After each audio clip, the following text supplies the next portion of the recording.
client and they want me to make a backdrop for their baby shower, and they sent me their inspiration, which was their baby shower invitation, which is right here. Really cute, lots of texture. So I thought, why not make the branch out of copper and the flower petals, like the leaves and stuff, make it out of watercolor paper, because it has great texture and that's a watercolor drawing. So it just made sense. So I'm using Dr. P.H. Martin's watercolors that were given to me, and I'm just trying to figure out that green, and then I'll cut the petals and we'll paint them hopefully just like the invitation. So let's go ahead and get started. I'm not really great at watercolor. I actually haven't really attempted it before. So what I'm going to do is I'm going to take the watercolor and just play with it, just jump right in.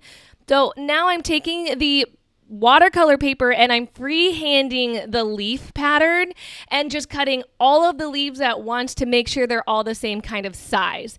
Now that I have that first leaf cut out, I'm going to go ahead and take an extra piece of paper and just start testing out the colors. And thank goodness, because look how bright that was. So you can see I'm using my phone right there, and I'm zooming in and I'm looking at those colors. So now I'm able to test it on the paper first and then apply it to the contracted backdrop. Because this is going to be the client's backdrop, I want to make sure I use that test paper. I'll be doing this in layers and showing you that in a little bit, especially towards the end of this video. But right now I'm just trying to get the first layer, the base on it, and I'm just using a lot of water so that the paper absorbs it. Wrigley, that's not where I want you, bud. Now that the first layer is on the watercolor paper, I brought them inside because it's really hot and I want them to dry as flat as possible. So now I'm going to mix a darker of the same color to give it depth and just kind of make it come to life. Here I go. I'm adding those darker colors to where I kind of just want the shadows to land and how the drawing looks. To get started on the actual structure, you're going to need some supplies like copper tubing, these metal tip snips, these pliers, and this is how you're going to cut this. It's going to take a little bit of strength, that's for sure. And I got all these supplies at Home Depot. So I'm taking this, I'm pinching it with those snips, and I'm taking the pliers now that have a cutter in the middle, and I'm just going to work it back and forth until it comes off. And there's my branch. So taking a hammer, I'm going to reopen that copper just like that. Just going to keep hitting it. And I'm going to, you see how it opened the tube? I'm going to use the snips, push them inside, and just cut down the length on each side so that I can insert my paper. I want this branch to look like it's holding that paper. I'm just going to use my hammer to reshape it so I can get down even farther and continue cutting just as you see here until I like it.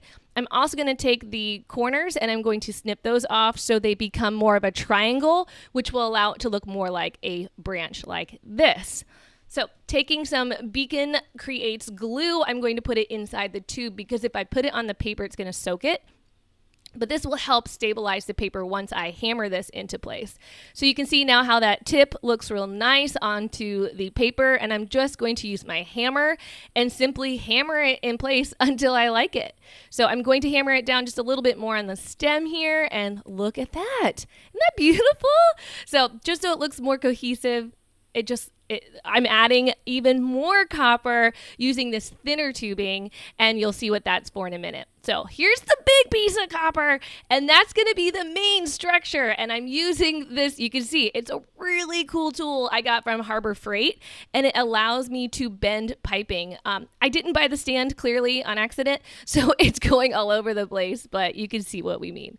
To make the pedal more stable, I'm going to take floral wire and just attach it to the back. The bigger gauge floral wire you have, the better it will stabilize it. I had 16 gauge on hand. I would recommend 18 gauge. It just means it's a little thicker, but you can see I'm just layering it on and gluing it to the back. And here is that pole, and we are going to start to piece it together. So what we decided to do, we tried to weld it, but the copper was not welding. So we are just using, believe it or not, Gorilla Glue, and then almost like a form of a freeze spray. This spray makes the Gorilla Glue just dry instantly. So those copper stems that we were doing lastly, the thinner one, this is what it's for. It's for these beautiful styrofoam balls because the picture has this kind of berry kind of seed thing. So I'm watering watercolor styrofoam. I couldn't believe it actually worked. I'm so glad I tried it out because it's so soft, and I'm adding another layer of depth with this darker kind of watercolor here.